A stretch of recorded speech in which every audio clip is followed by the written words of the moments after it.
오늘 함께 나누실 하나님 말씀은 로마서 9장 14절에서 24절까지입니다. 저와 여러분이 한 절씩 교대로 읽으시겠습니다.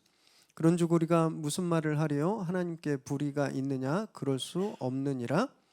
모세에게 이르시되 내가 긍휼히 여길 자를 긍휼히 여기고 불쌍히 여길 자를 불쌍히 여기리라 하셨으니 그런즉 원하는 자로 말미암음도 아니요 다른 박질하는 자로 말미암음도 아니요 오직 긍휼히 여기시는 하나님으로 말미암음이니라. 성경이 바로에게 이르시되 내가 이 일을 위하여 너를 세웠으니 곧 너로 말미암아 내 능력을 보이고 내 이름이 온 땅에 전파되게 하려 함이라 하셨으니 그런즉 하나님께서 하고자 하시는 자를 긍휼히 여기시고 하고자 하시는 자를 완악하게 하시느니라. 홍 내가 내게 말하기를 그러면 하나님이 어찌하여 허물하시느냐 누가 그 뜻을 대적하느냐 하리니 이 사람아 내가 누구이기에 감히 하나님께 반문하느냐 지음을 받은 물건이 지은 자에게 어찌 나를 이같이 만들었느냐 말하겠느냐.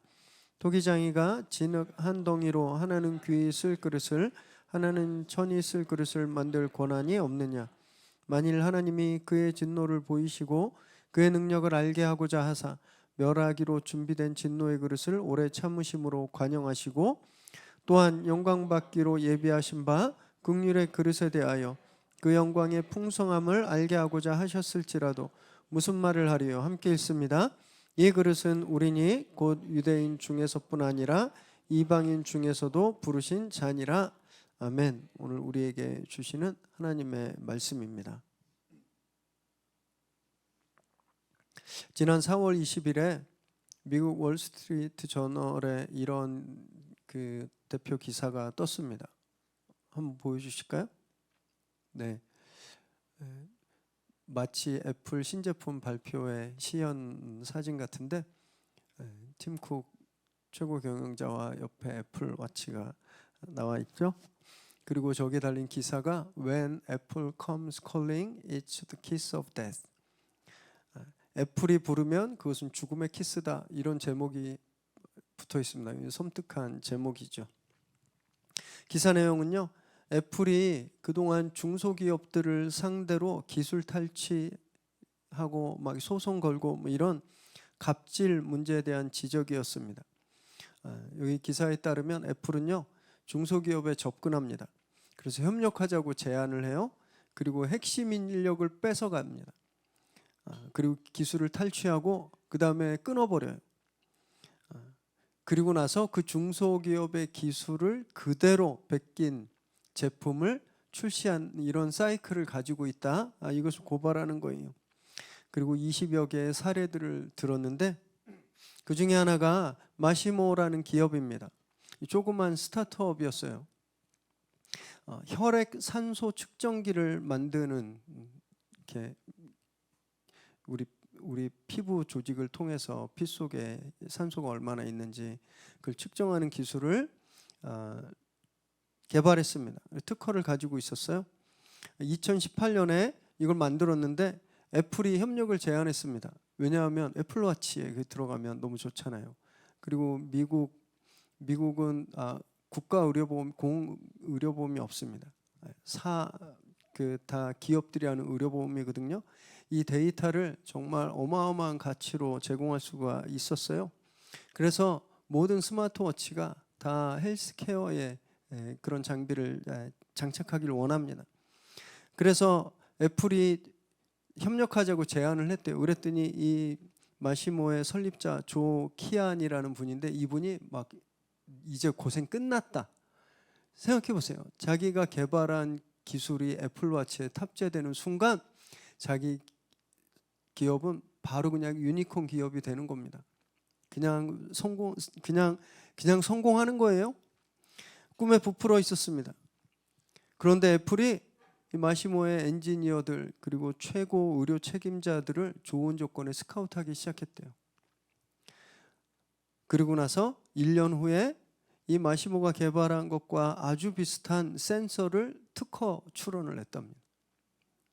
그 후에 2020년에 혈중 산소 농도를 측정할 수 있는 애플워치가 출시되었죠. 아마 우리 성도님들 애플워치 가지고 계신 분들은 이 기술이 탑재된 애플워치를 차고 계실 거예요.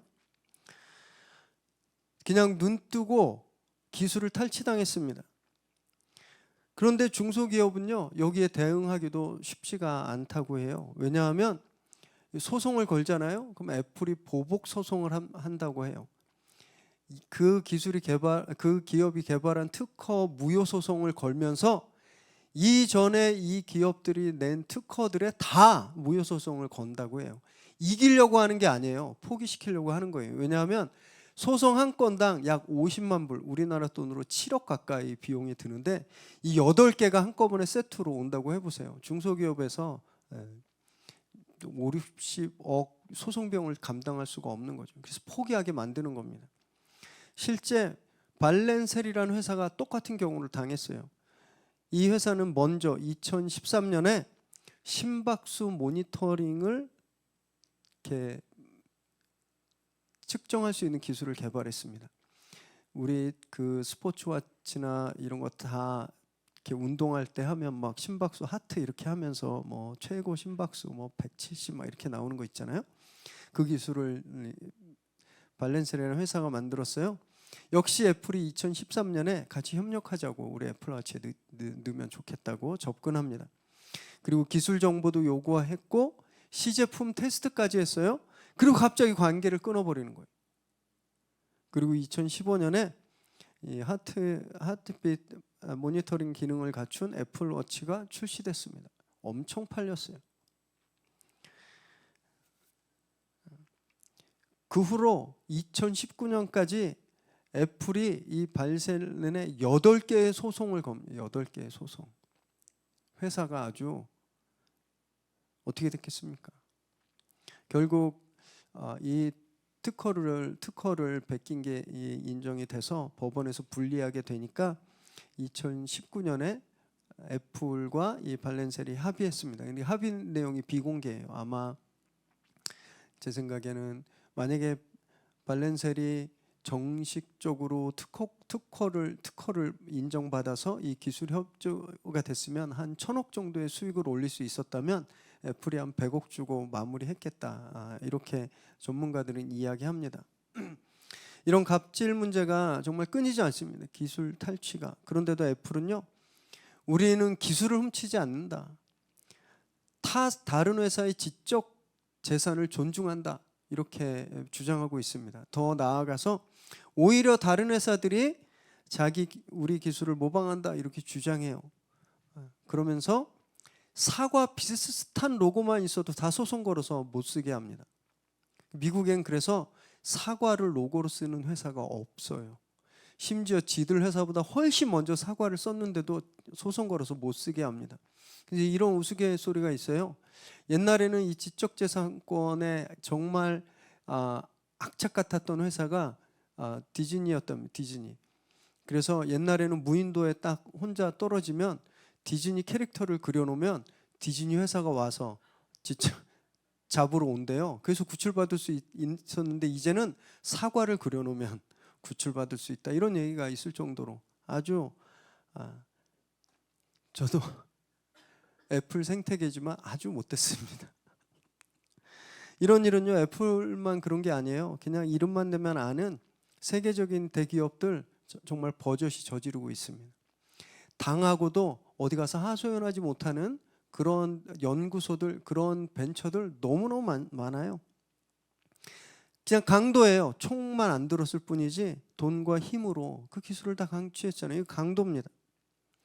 국가 간에도 이런 지적 재산권을 훔쳐가는 이런 문제들이 굉장히 심각한 문제가 되고 있죠. 산업 스파이라고 부르는데요. 우리나라만 해도 작년 6월에 국내 반도체 대기업입니다. S로 시작하는 그 회사 임직원 96명이 적발됐습니다. 그 기술들을 외부로 유출했다가 작년 상반기만 이런 산업 스파이들이 317명이 검거됐어요. 사법 처리 당했습니다. 안 걸린 사람들까지 하면 정말 많겠죠. 이렇게 만들어진 물건만 훔치는 거 그것만 도둑질이 아니에요. 무형이든 유형이든 간에 다른 사람의 권리를 훔쳐가는 거, 침탈하는 거 이거 범죄입니다. 물건이든 기술이든 지적 재산이든지 간에 만든 사람에게 소유권이 있는 거예요. 소유권은 그 만든 사람에게 있습니다. 원래 주인의 소유권을 도둑질하는 일은요, 산업계에서만 일어나지 않습니다. 신앙의 세계에서도 너무너무 버젓이 자주 일어나요. 우리는 하나님을 누구로 부르죠? 주님, 마스터, 주인으로 불러요. 우리 삶의 주인이시다라고 부릅니다. 그러면서 내 마음대로 하려고 그러잖아요. 내 마음대로. 주인이라고 부르면서 그 주인의 권리를 인정하지 않는 거예요. 그것을 내가 침탈하는 거죠. 이건 영적인 지적 재산권 침탈이라고 할 수 있는 거죠. 바울은 지금까지 구원 사역에 있어서 하나님이 우리를 구원하는 것에 있어서 하나님의 전적인 주권이다라는 말을 계속 해왔습니다. 전적으로 하나님께 달려있다. 제사를 드리기 때문에, 율법을 달달 외우기 때문에, 피에 아브라함의 피가 0.00 몇 % 섞여 있는 그 후손이기 때문에 구원받는 것이 아니라 우리와 전혀 상관없이, 우리 의지와는 상관없이 전적으로 하나님의 주권적인 은혜로 우리가 구원을 얻었다라고 말했습니다. 구원은 전적으로 하나님의 주권이라는 거예요. 그리고 이것을 증명하기 위해서 이전 본문에서 이스라엘의 선조들을 예를 들었죠. 이스마엘이 아브라함의 첫째 아들이었잖아요. 그런데 하나님이 이삭을 선택하셨습니다. 하나님의 주권적으로. 에서도 이삭의 장남이었지만 하나님이 야곱을 선택하셨죠. 하나님의 선택, 하나님의 주권이라는 거예요. 하나님이 행하신 일이라는 겁니다. 근데 이 사실에 불편한 사람들이 너무너무 많았던 거예요. 하나님이 공평하지 않은 겁니다. 얼핏 보면 그렇죠. 이스마엘이나 에서 입장에서 보면 얼마나 불공평하겠어요. 나 똑같은 자식인데, 게다가 맏인데, 장남인데. 불공평해 보였을 겁니다. 이 불공평하다고 반론들이 일어나자 바울이 오늘 본문에서 절대 그렇지 않다라고 말합니다. 그 선택은 하나님의 권리이기 때문에. 그래서 불공평한 것이 아니다라고 말을 해요. 우리 말씀을 나누실 때 우리 마음에 좀 어려움이 있으실 거예요. 저도 말씀 준비하면서 진짜 굉장히 어려움이 많았습니다. 그렇지만 오늘 말씀을 통해서 하나님의 주권과 은혜가 정말 어떤 것인지 우리가 좀 살펴보는 그런 시간 되시기 바랍니다. 14절에서 16절 읽습니다. 시작. 그런즉 우리가 무슨 말을 하리요? 하나님께 불의가 있느냐? 그럴 수 없느니라. 모세에게 이르시되 내가 긍휼히 여길 자를 긍휼히 여기고 불쌍히 여길 자를 불쌍히 여기리라 하셨으니 그런즉 원하는 자로 말미암음도 아니요 다른 박질하는 자로 말미암음도 아니요 오직 긍휼히 여기시는 하나님으로 말미암음이니라. 바울은 하나님은 공평하신 분이야 라고 힘주어 말합니다. 하나님 불의하지 않으시다라는 거예요. 앞에서 이스마엘과 이삭 또 에서와 야곱의 경우처럼 이미 태어나기도 전에 하나님이 선택하셨다면 이게 과연 의로울까? 여기에 대한 대답인 겁니다. 여기에 대한 하나님 선택은 의로와라고 말하고 있는 거예요. 인간은 본래 죄인이죠. 우리 다 타락해서 다 죄인입니다. 우린 다 죽어야 되는 사람이에요. 다 죽어야 됩니다. 여기 한 열 몇 분 계신데 우리 한 명도 빠짐없이 다 죽어야 되는데 하나님이 이 중에서 이쪽에 앉으신 분들을 구원하셨어요. 이거 불공평한 걸까요? 우린 다 죽어야 되는데 하나님이 반은 살려주셨어요. 이 불공평한 건가요? 이 은혜죠. 다 죽어야 되는데 반은 살리셨잖아요. 하나님의 은혜라는 거예요.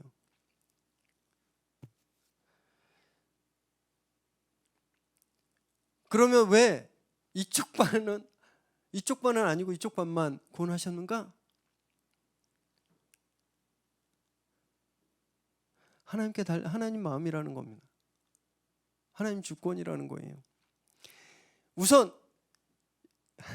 죄송해요. 다 선택 받으셨습니다. 이쪽 반에 억울하면 잠깐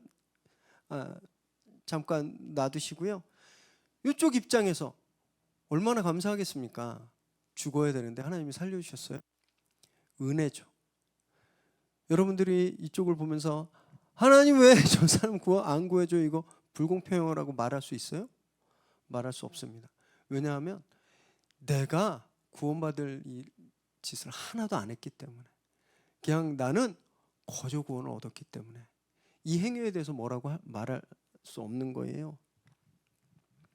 만약에 여기 계신 분들이 억울하다고 이야기하려면 우리가 뭘 열심히 해서 어떤 경지에 올라가야 구원받을 수 있다라는 조건이면 맞습니다. 나도 똑같이 했는데 왜 구원 안 해주세요라고, 이건 불공평하다라고 이야기할 수 있는 거죠. 기준이 있다면, 예를 들어서 100m를 20초 안에 들어와야 구원받는다, 이런 기준이 있다면 20초 안에만 들어오면 다 구원받아야 되잖아요. 근데 21초에 들어왔어요.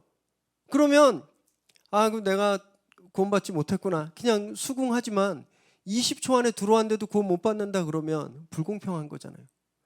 우리가 뭘 해서 구원을 얻을 수 있는 거였다면 불공평하다고 이야기할 수 있습니다. 그런데 우리 뭘 해서 구원을 얻지 않았습니다. 그렇기 때문에 이 문제는 불공평의 문제가 아니에요. 은혜의 문제인 거예요. 은혜.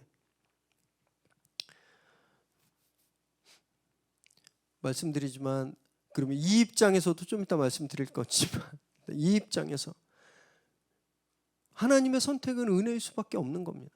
하나님의 선택은. 지금 저 밖에 예수님 모르고 죽어가는 인생들 너무 많은데, 하나님이 나를 여기 불러주셔서 교회를 이루게 하시고 하나님을 예배하게 하시고 하나님 은혜를 경험하게 하시는 건 은혜예요. 제가 뭘 잘해서 이거 저희에게 주어진 거 아닙니다. 그렇죠? 저희는 그 은혜에 감사해야 되는 거예요. 하나님이 나를 선택해 주시고 하나님이 나를 주권적으로 불러주신 은혜에 대해서 감사해야 되는 겁니다. 동시에 아직 그 은혜를 모르는 사람들에게 그 은혜를 전해야 하는 거죠. 이것이 은혜 받은, 하나님 선택받은 자들의 그런 태도여야 하는 겁니다. 그러면 하나님 선택하지 않은 분들의 입장은 무엇일까?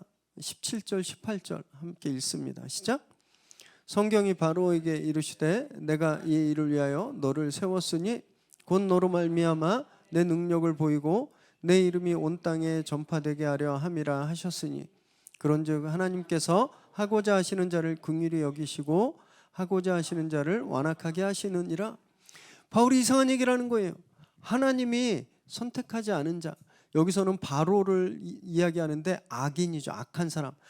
악한 사람도 하나님의 주권하에 있다. 여기 보세요. 하나님께서 바로에게 이렇게 말씀하셨거든요. 출애굽기 9장에 보면 하나님이 바로의 마음을 완악하게 하셨다라고 되어 있습니다. 그래서 바로가 재앙이 오는데도 계속 이스라엘을 내보내길 거절해요. 나중에 하나님께서 모세를 통해서 경고하시는 거예요. 내가 너를 세운 이유, 하나님께서 바로를 세우셨어요. 그 이유는 내가 너한테 내 능력을 보이고 내 이름이 온 땅에 퍼지게 하기 위해서 내가 너를 세웠다라고 말하는 겁니다. 그러면서 바울이 뭐라고 여기서 얘기하냐면, 그 이야기를 들어서 하나님은 긍휼하게 여기실 사람을 하나님은 긍휼하게 여기시고 완악하게 할 사람을 완악하게 하신다, 이렇게 말하는 거예요. 불편하죠. 왜 다 긍휼을 베풀어 주셔야지, 누구는 긍휼을 베풀고 누구는 완악하게 하시나? 사람들이 이렇게 반문했을 거예요. 오케이, 은혜를 받은 사람, 은혜 베푼 사람들은 그렇다 쳐도, 그러면 악한 사람, 바로같이 악한 사람도 하나님의 주권으로 하나님이 그렇게 악하게 하신 거니까 하나님도 악한 분인가? 라고 반문할 수 있어요. 그냥 가만히 있는 사람 하나님이 죄짓게 했으니까 그러면 이 사람 하나님도 죄를 짓는 분인가? 이렇게 반문할 수도 있죠. 아니면 19절처럼요. 이 사람 가만히 있는데 하나님이 악하게 쓰셨으니까 그럼 이 사람은 아무 책임도 없는 거네? 라고 반문하는 거예요.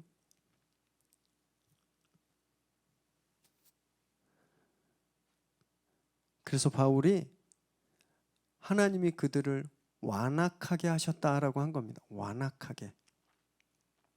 이 말은요, 괜히 가만히 있는데 착한 사람인데 막 부추겨서 죄짓게 한다는 단어가 전혀 아닙니다. 한글이 완악이라는 말에 악자가 들어가니까 이거 뭔가 되게 부추겨서 못되게 만드는 거로 생각하시는데 이 단어는 원래요, 가죽 세공하는 데서 온 말입니다. 가죽을 세공. 짐승을 잡아서 가죽을 처음 만들면 뻣뻣하잖아요. 무두질을 합니다. 기름을 치고 때리고 늘리고 그럼 어떻게 돼요? 부드러워지죠. 그래서 옷도 입고 가방도 만들고 신발도 만들잖아요. 그런데 이 가죽을 아무것도 안 하고 그냥 내비둬요. 그럼 어떻게 될까요? 딱딱하게 굳어서 못 쓰게 됩니다. 이게 완악하다라는 말이에요. 하나님이 못되게 조정한 것이 아니라 그냥 내비두셨다라는 거예요. 그냥 내비두셨다라는 겁니다. 하나님은 절대 우리를 꼭두각시처럼 조종하지 않습니다. 가끔 이런 간증들 들어보셨을 거예요. 나는 진짜 목회하기 너무 싫었는데, 제 얘기하는 것 같네요. 목회하기 너무 싫었는데 하나님 막 막으셔서 하나님이 강하게 막 나를 목회하게 막 만드셨다. 이 사실은요, 하나님은 아무 일도 안 하셨어요. 내가 고백하는 거예요. 내 고백인 거예요. 또 하나님이 저 사람을 못되게 만드셨다. 하나님 못되게 하지 않으셨습니다. 그냥 놔둔 거예요. 사람은 원래 죄성이 있기 때문에 가만 놔두면 그냥 나쁜 짓 하게 돼 있습니다. 하나님이 그걸 막지 않으시는 거예요. 하나님은요, 창조하셨을 때도 사람에게 자유의지를 주셨습니다. 아담과 하와에게 선악과 먹지 마 그랬잖아요. 이게 무슨 말이냐면 선악과 먹을 수도 있기 때문에, 먹을 의지가 있기 때문에 먹지 말라고 한 거예요. 성경 그 누구에도 앞에 나오는 에서, 야곱, 이스라엘, 이삭 다 하나님이 이들 조종하지 않으셨습니다. 하나님 말씀만 하셨어요. 말씀만. 그리고 그 말씀에 순종한 사람은 하나님이 긍휼히 여기셨고 그 말씀을 거부하고 계속 자기 멋대로 행하면 완악해진 겁니다. 하나님이 절대 조정하지 않으시는 겁니다. 하나님 지금도 우리에게 말씀하세요. 하나님 지금도. 그리고 말씀하신 대로 역사하십니다. 우리가 이 말씀을 마음으로 받아서 믿음으로 받아서 순종하는가 아니면 그 말씀을 거절하는가, 이것이 우리 운명을 바꿔놓는 겁니다. 그래서 아까 죄송해요. 여기 계신 분들 하나님 말씀하셨을 때 하나님이 예수 그리스도를 우리에게 보내주셨고 그 믿음으로 구원을 얻는다 했을 때 아멘, 그 말씀을 받은 사람 하나님의 긍휼을 얻는 겁니다. 그런데 그럴 리가 있어? 그렇지 않아. 그런 구원이 어디 있어? 그 말씀을 거절하면 계속 완악하게 되는 거예요. 바로에게도 하나님이 계속 말씀하셨어요. 바로에게도 모세를 통해서 Let my people go, 내 백성들 내보내라고 말씀하셨습니다. 그때 바로가 바로 순종했으면 그 바로가 안 됐겠죠. 그 말씀을 거절했어요. 계속 하나님이 거절해도 그냥 놔두신 겁니다. 그래서 거절당한 거예요. 여러분, 말씀이 완악해지지 않도록 늘 말씀 앞에 나와야 됩니다. 말씀에서 멀어지잖아요. 그럼 마음이 계속 완악해져요. 교회 생활 똑같아요. 교회에 한 번 빠지잖아요. 그럼 막 뭔가 굉장한 부담감이 옵니다. 막 죄진 것 같고, 죄 아니지만 막 그런 찔림이 와요. 그래서 또 한 번 빠지잖아요. 반감돼요. 그 부담감이. 그리고 한 달, 두 달, 세 달 되면 아무렇지도 않은 거예요. 이게 완악함입니다. 완악함. 말씀에서 멀어지면요, 우린 그런 존재들인 거예요. 그래서 늘 말씀을 가까이 하시기 바랍니다. 그래서 하나님의 긍휼하심을 늘 경험하는 저와 여러분 되시기 바라요. 20절, 21절 읽습니다. 시작. 이 사람아, 내가 누구이기에 감히 하나님께 반문하느냐? 지음을 받은 물건이 지은 자에게 어찌 나를 이같이 만들었느냐 말하겠느냐? 토기장이가 진흙 한 덩이로 하나는 귀 쓸 그릇을, 하나는 천이 쓸 그릇을 만들 권한이 없느냐? 여기서 바울이 하나님의 절대 주권을 다시 한번 강조하죠. 하나님 만드셨는데 누가 감히 그 하나님의 주권에, 하나님의 권리에 토를 달 수 있겠느냐? 누가 불평할 수 있겠느냐라는 거예요. 토기장이 그릇을 만들었는데 왜 나를 이따위로 만들었어요? 그릇이 불평할 수 없다라는 겁니다. 그런 그릇 하나도 없잖아요. 그건 주인의 권리를 침해하는 거죠. 범죄인 거예요. 자기 권리가 아닌데 마치 나한테 그런 권리가 있는 것처럼, 내 생김새를 내가 결정할 수 있는 것처럼 주장하는 건요, 지적재산권 침해죠. 세상에서도 그건 큰 범죄거든요. 영적인 세상에서도요, 이건 굉장히 큰 반역입니다.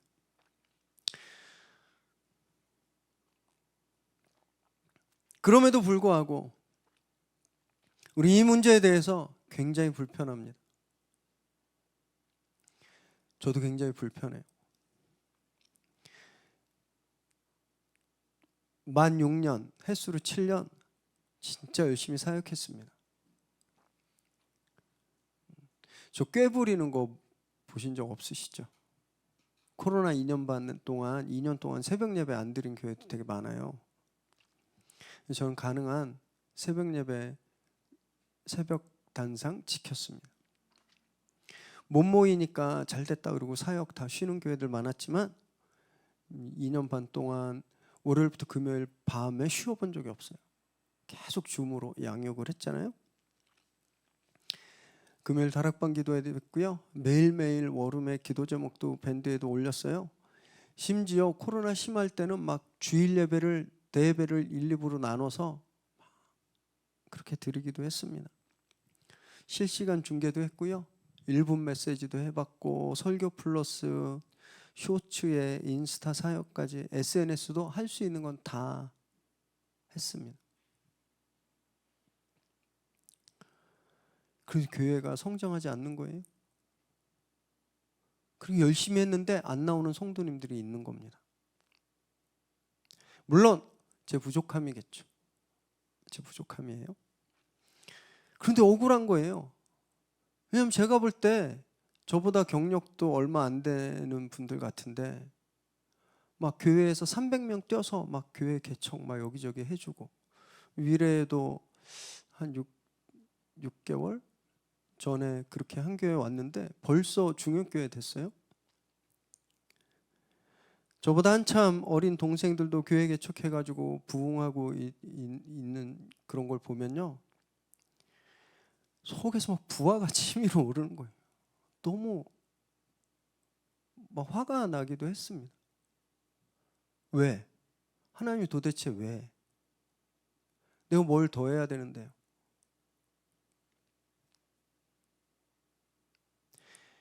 아예 자격이 없으면 목사로 쓰지 마시지. 목사로 사용해 놓고 이게 뭐냐고 진짜 불평 많이 했습니다.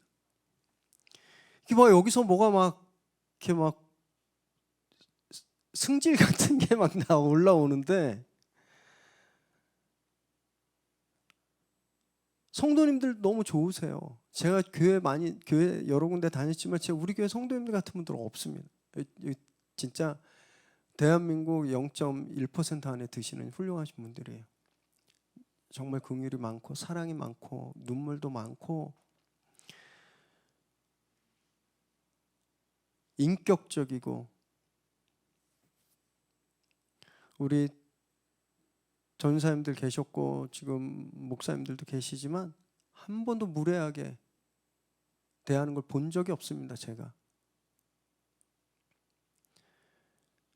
헌신도 하실 수 있는 이미 그 라인을 넘어서 헌신하고 계시고,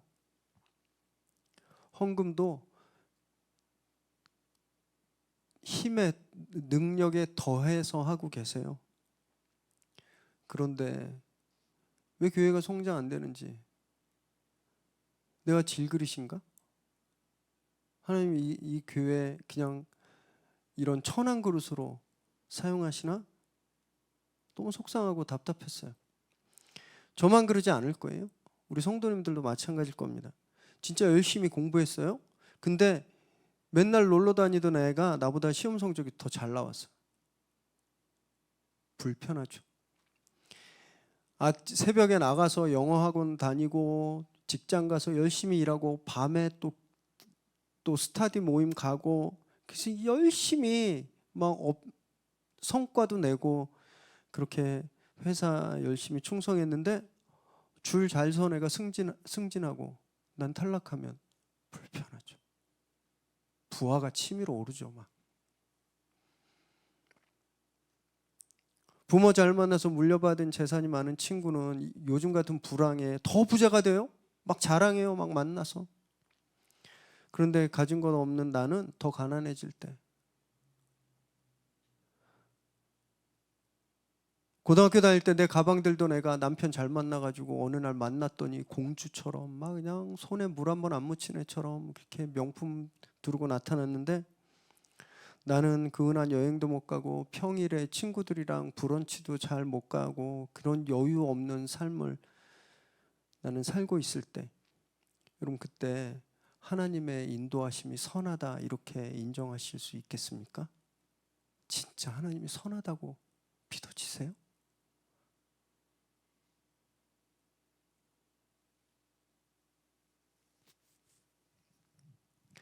지금 우리가 가지고 있는 이 불편함 있잖아요. 이 unfair한 감정, 이 당시 유대인들이 느끼고 있었던 거예요. 자기들은요, 날 때부터 율법을 엄격하게 지켰습니다. 친구들 다 여행 다니고 놀이동산 가고 신전 가서 놀고 막 그럴 때 자기들은 엄마 아빠 따라 회당에 가서 진짜 회초리 맞으면서 율법 외우고 제사도 드리고 그랬어요. 자기 엄마 아빠들, 그 엄마 아빠들이 다 그렇게 살았습니다. 나라를 빼앗겨도 이 믿음만은 정말 잃지 않으려고 노력했던 사람들이에요. 지금도 이방 나라에 외국에 다 퍼져 살고 있지만 말씀을 지키면서 이방 신전에서 나온 고기 먹고 싶어도 안 먹고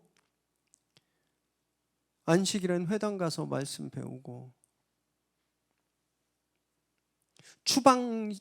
추방령 내리면 비즈니스 다 내려놓고 추방 가는, 자기들 그렇게 믿음 생활했습니다. 그런데 펑펑 놀고 우상 신전에도 가고 놀러 다니던 애가 예수 믿더니 천국 간다는 거예요.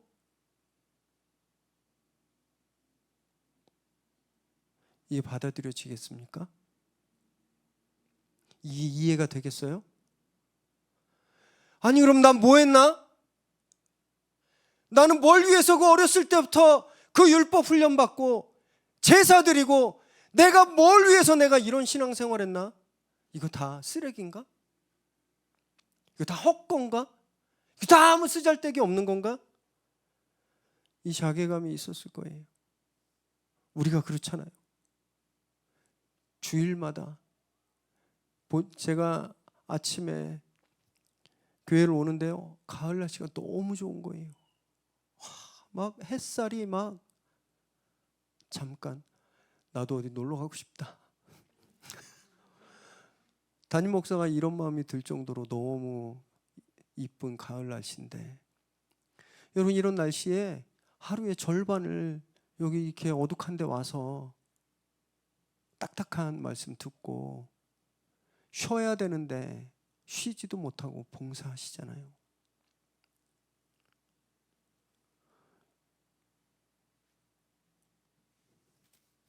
이 무슨 소용일까요?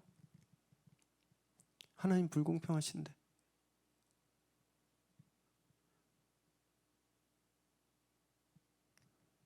길만 건너가면 진짜 편하게 뽐내면서 신앙생활할 수 있는 대형교회들이 널렸는데, 생존하는 것 자체가 기적이라고 하는 이 개척교회에 와서 헌신하시고 섬기는 게 이게 무슨 소용인가? 이런 마음 들지 않으실까요? 잘 나가는 믿지 않는 사람들 보면 여태까지 내가 했던 기도 생활, 믿음 생활이 너무 허무해지지 않으세요? 진짜 우리가 지금까지 해온 이 모든 것들이 무의미하고 쓸데없는 걸까요? 바울은 그렇지 않다라고 말합니다. 22절, 23절 읽습니다. 시작.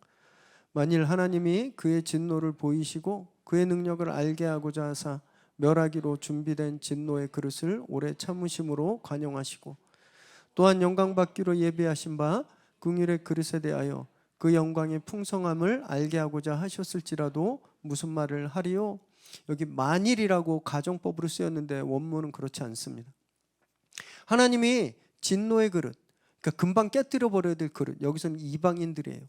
이방인들은 그냥 바로 죽어도 됐어요. 그런데 하나님이 이들을 바로 죽이지 않은, 오래 참으셨다라는 거예요. 이건 그들에게 뭐죠? 은혜입니다.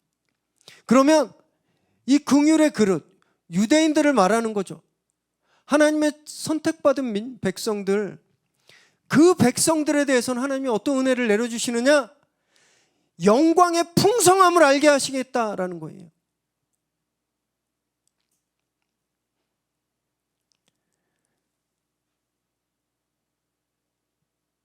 그들이 어렸을 때부터 조상 대대로 하나님을 예배하고 하나님께 대한 배웠는데 그거보다 더 풍성한 은혜를 주시겠다라는 겁니다. 그게 하나님의 계획이라는 거예요. 그리고 24절에 보면 그 은혜의 그릇이 예수 그리스도로 인해 이방인에게 열린 거다라고 말하고 있는 겁니다. 바울은 이미 로마서 서두에서요, 유대인들이 가지고 있었던 유익함에 대해서 말했습니다. 율법이 있고 믿음의 조상들이 있고 하나님이 주신 약속이 있고 결정적으로 그들 안에서 메시아가 예수 그리스도가 태어나셨잖아요. 이런 것들이 예수 그리스도의 십자가 사건으로 다 휴지 조각이 되는 게 아니라는 거예요. 아니, 난 이렇게 힘들게 왔는데 펑펑 놀다가 예수 믿는다고 나랑 똑같이 천국 가네? 그럼 내가 한 거 아무것도 아니구나. 이게 아니라는 겁니다. 휴지 조각이 되는 것이 아니라 예수 그리스도의 십자가 사건으로 그 해왔던 종교성과 믿음 생활과 이 모든 것들이 더 풍성하게 된다라는 거예요. 풍성하게. 저와 여러분은요, 하찮은 그릇이 절대 아닙니다. 왜냐하면 하나님이 우리를 긍휼의 그릇으로 이미 삼아 주셨어요. 예수 그리스도의 십자가가 그 증거예요. 예수님이 나 대신 죽으심으로 나를 진노의 그릇이 아니라 긍휼의 그릇으로 삼으셨습니다.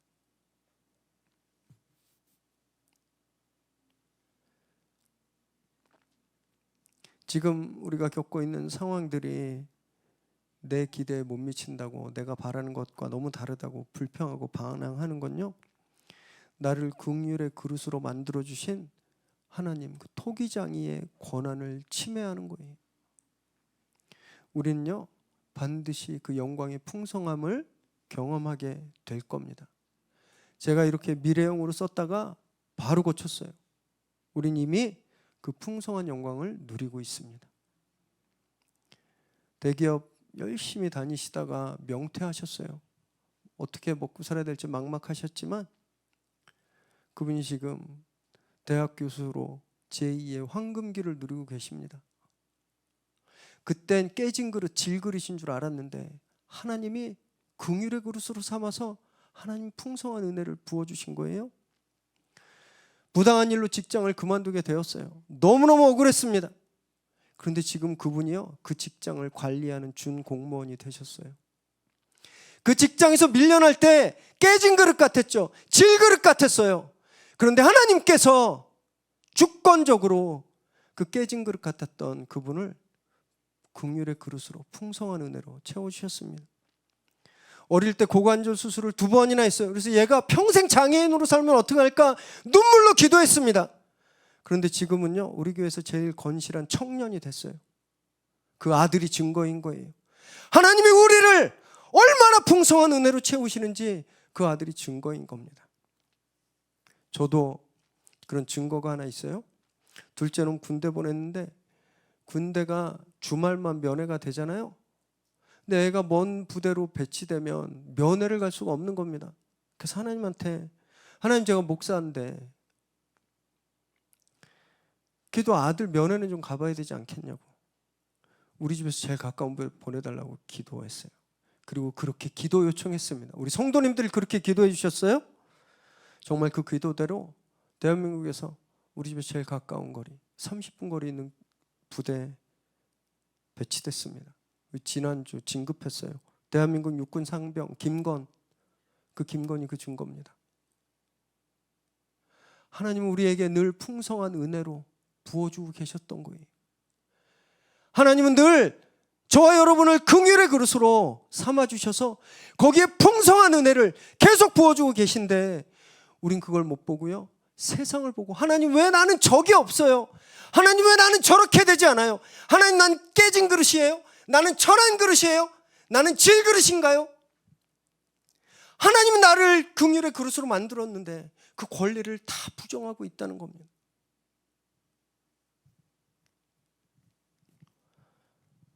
회개했습니다. 우리 성도님들 기도 응답해 주신 것들, 그리고 지금도 그렇게 우리가 기도하고 있는 것들이 반드시 응답될 거라는 그 소망이 다 오면서 아이고 나도 참 못났다, 하나님께 회개했습니다.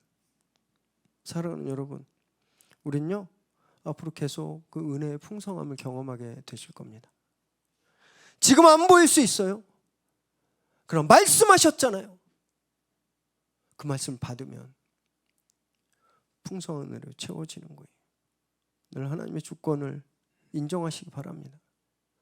하나님의 주권은 완전하시고 선하시다라고 고백하시기 바라요. 그래서 은혜의 풍성함을 날마다 누리는 저와 여러분 되시기를 주님의 이름으로 축원합니다.